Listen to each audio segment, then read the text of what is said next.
Who gon' take it there? Who gon' take it there? Who gon' take it there? Who gon' take it there? Electricity, electricity, electricity, electricity. You know what's in the air. You know what's in the air. You know what's in the air. You know what's in the air. It's possibility. It's possibility. It's possibility. It's possibility. So South Park has been making a return lately. Most people have at least heard about the season 27 premiere, where they made fun of Trump and kind of satirized the Trump administration in a way that they haven't done. It's pretty typical style satire for South Park, even hearkening back to stuff that they were doing back in like the 2000s, just kind of reapplied to Trump. But the thing is that they almost opted out of satirizing Trump in the first round kind of by accident, because they had their other character, Mr. Garrison, run as the Trump character, and they assumed Hillary Clinton would win. And so then when she didn't, they had to rush last minute, and they essentially turned Mr. Garrison into the Trump character, and used him as a vehicle to satirize Trump. So they got some good jokes off, like, you know, nuking Canada and that sort of thing, but it never really hit. That fundamental mistake of making it Mr. Garrison, which is a familiar character, and just didn't quite scratch the itch of making fun of Trump directly. So South Park waned in relevance at that time, I would argue.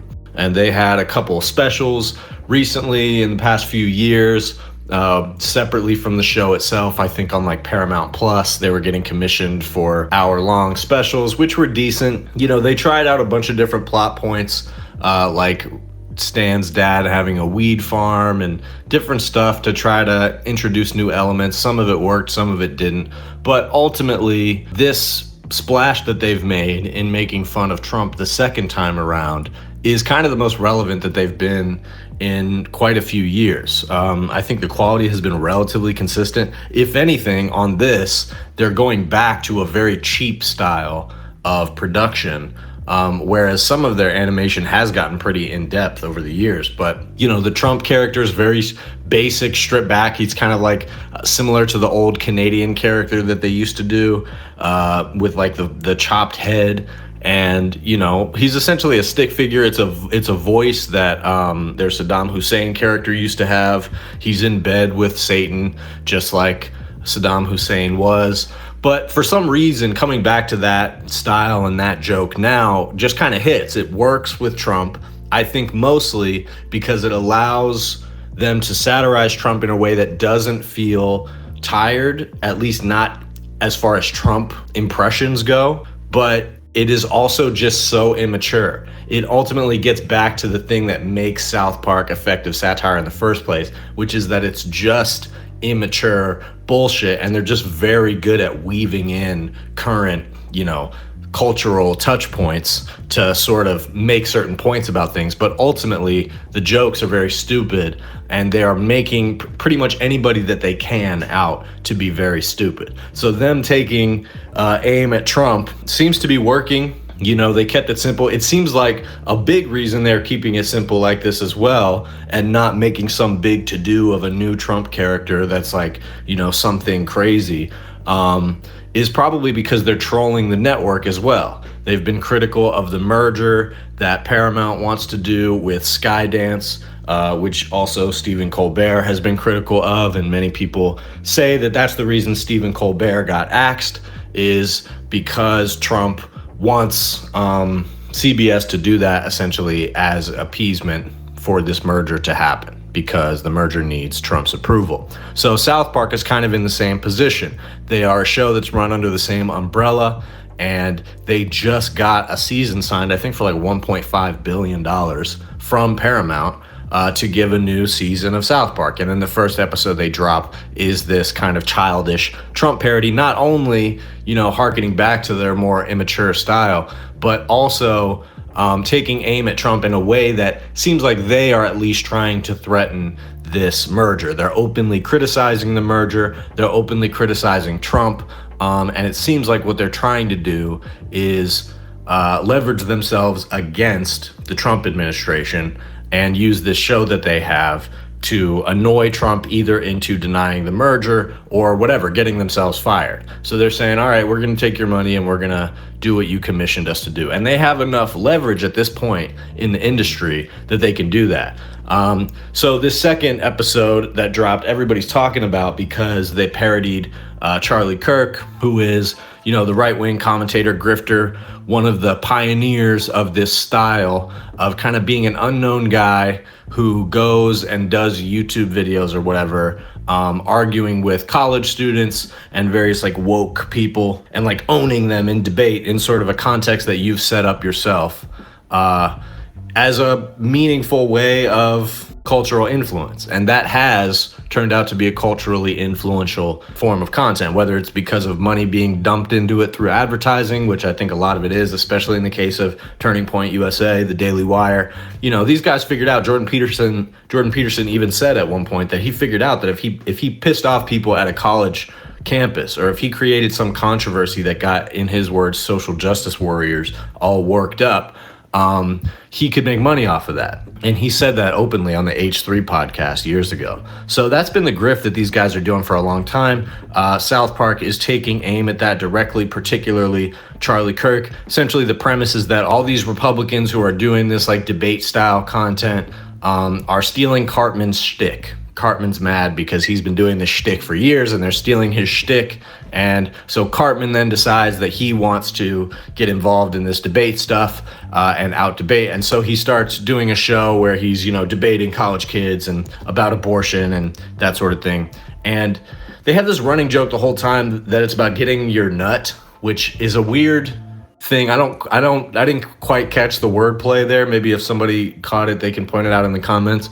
But what it seems to be is your nut is like the amount of money that you have to spend, right? Like to live, like, rent, all the stuff you got to pay for. That's your nut. I got to get my nut. But then also, there's a little bit of a double entendre there, because what they're pointing to is saying that the reason people do this grift content, the reason the original guy who was doing it, Clyde, does this content is because he needs to get his nut. He needs to pay for the various things that he has to pay for. He lists off like subscriptions and this and that.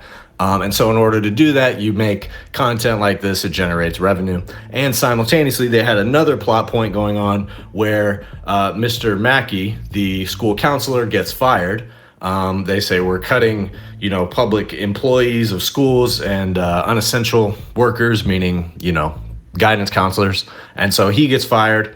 And essentially, Mr. Mackey has to start working for ICE because that's the only job that's available. And they present themselves as, we'll hire you. We don't care who you are. We're just looking for people. It's a job.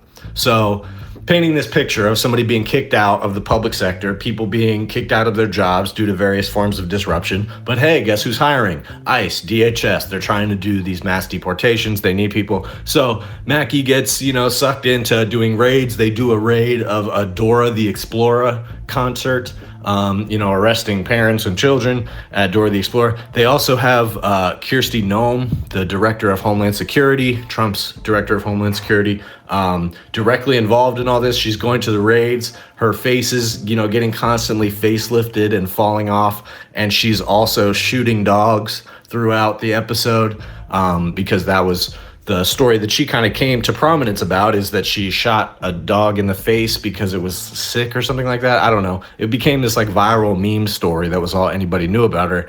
And it seems like that's why Trump wanted her for the position that she's in, is because it's like, oh, she's tough. She'll shoot a dog in the face. So they're parodying her for that. And ultimately it comes to this point where Mr. Mackey, as well as the grifters from the podcast or whatever, get invited to Trump's Mar-a-Lago. And at Mar-a-Lago, there are young girls who are doing massages for old men. You see J.D. Vance's character is like an oaf here. And this is where I think it gets quite good. Clyde and Mr. Mackey, they end up at Mar-a-Lago. And Mr. Mackey then ends up having to explain to Clyde that you can't go doing things that you don't believe in just to get your nut, because ultimately your nut just gets bigger. So there is actually, again, I don't quite understand the wordplay there. I mean, I think they are trying to play at the idea of whether it's like doing ICE raids or making, right-wing dunk political content. There's something about like getting your rocks off with it, you know what I mean? And I do think a lot of people who are into that sort of thing, definitely that's part of what they get out of it. So that's, I think, partially what they're saying. In terms of what your nut means, like economically, I don't know why that's supposed to make sense, but that's clearly what they mean, that like, your economic obligations are the reasons that you might fall into career paths that you don't necessarily believe in, or do things that you don't believe in, make kinds of content that you don't believe in because you're trying to make the most money, essentially. So they are pointing to some things here, and I think South Park through the years has done a good job of that. They lost their way a little bit, whether it was because of the Trump thing, or I think they were one of the earliest ones who was talking about woke people and PC, this and that. And I think usually the people in TV, especially making shows like South Park, in a lot of cases were the ones who felt a lot of the activist pushback first. And they felt it in the most kind of mechanical and regulatory sense, right? Like, because there's pushback against the company for something they say, that puts pressure on them to not say certain things. All of a sudden the company's leaning on them, the executives are leaning on them. That causes them to want to be cheeky and contrarian. So I think that's why we got a lot of the sort of anti-woke stuff, anti-PC stuff, not just from South Park, but from a lot of people from that time, like Eminem, and just lots of different cultural touch points sort of in that vein that were like kind of apolitical, right? Like political in the sense that they just wanted to say irreverent things and not be bothered about that. And I think South Park has matured a little bit in terms of recognizing that there is some actual weight, there are some stakes here, and it's not everybody is equally satirizable. And I think there is a duty to do that sort of from a comedic perspective, but also I think it became increasingly clear over the years that like you have to believe in something in order to make art or satire that means anything. You got to believe in something and be coming from somewhere, especially as people who are explicitly on the right and want to push the country in a more right-wing direction. We're starting to proliferate more content and more, dare I say, art.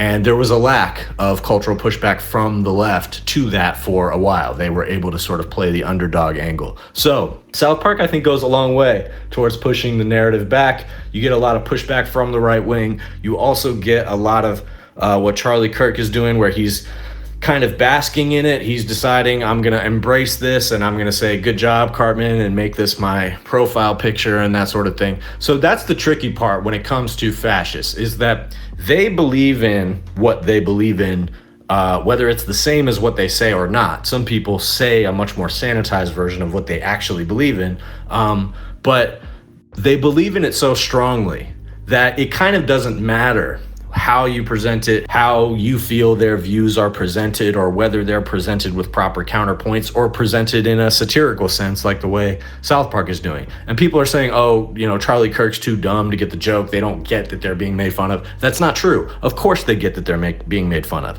They don't care about that, because to them, every piece of press is a good opportunity to spread your ideology. They really embrace the all press is good press thing. It's possible that Donald Trump has led the movement in a broader sense to embrace that. That's the one thing about Trumpism that seems to be becoming more broadly replicable amongst different Republican figures, is that if you can get people talking about you, that's good. And if you embrace the sort of boogeyman status, then you can go far. You can go far in American politics. You can go far in culture. And so while I think it's easy to satirize them, and it's good that South Park is not only doing that, but actually landing some punches in the course of it, it's probably too late for this type of satire. This is why it's a real shame that they kind of missed the boat the first time, because if they could have been landing punches like this the first time, I don't know if things would have gone in a different direction.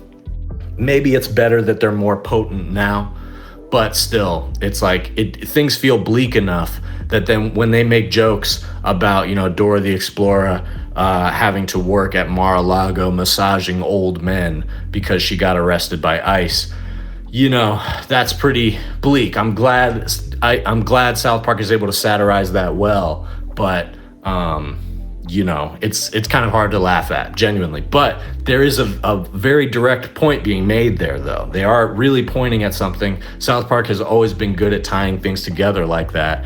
And I thought that is, so far, that's the best part of this season that I'm seeing from them, is they're really taking some of the different economic implications of the world that Donald Trump and the Republicans are creating, and weaving that into the story and not making it just about Donald Trump. And so I think that's much more effective of satire and messaging.